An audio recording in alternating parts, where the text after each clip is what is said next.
இந்த மற்றும் பலர் மாதிரி அள்ளி விடுற அவசர அறிக்கைன்னு இல்லைன்னு சொல்றோம்.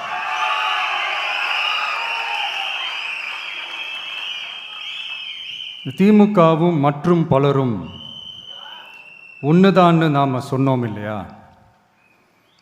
அது ஏன்னு உங்க எல்லாருக்கும் புரியுற மாதிரி ஒரே ஒரு காரணம் சொல்றேன். ரெண்டு பேரும் விட்ட தேர்தல் அறிக்கையை எடுத்து பாருங்க. ஏதாவது 1-2 பாயிண்ட் கொஞ்சம் ஒரே மாதிரி இருந்தா பரவாயில்ல. ஆனா அவங்க என்ன பண்ணி இருக்காங்க தெரியுமா? ஒருத்தர் 10,000 கொடுத்தா இன்னொருத்தர் 8,000க்கு கூப்பன் கொடுக்கிறாரு. ஒருத்தர் ஃப்ரிட்ஜ் கொடுத்தா இன்னொருத்தர் ஃப்ரிட்ஜ் வாங்க டோக்கன் கொடுக்கிறாரு. ரெண்டு பேருமே மீனவர்களுக்கு 12,000 ரூபா கொடுக்குறாங்க. ரெண்டு பேருமே பெண்களுக்கு 2,000 ரூபா கொடுக்குறாங்க.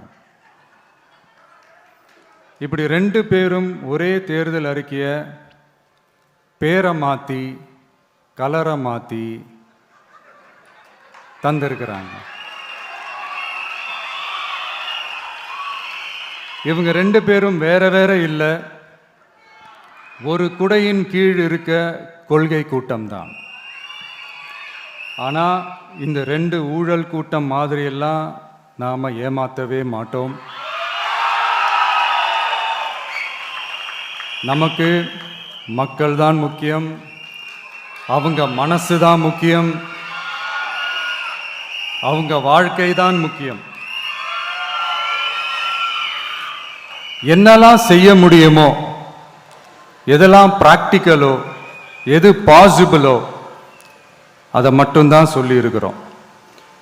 ஆட்சிக்கு வந்ததுக்கு அப்புறம் இதில் சொல்லாததையும் செய்வோம், அது வேற விஷயம்.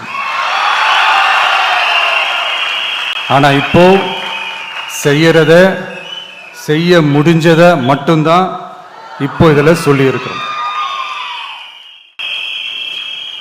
அப்படி நாம உண்மையா மனசார யோசிச்சு சொல்லி இருக்கிற நம்ம தேர்தல் அறிக்கையில் இருக்கிற ரொம்ப முக்கியமான 10 அம்சங்களை உங்களோட ஷேர் பண்ணிக்கிறேன்.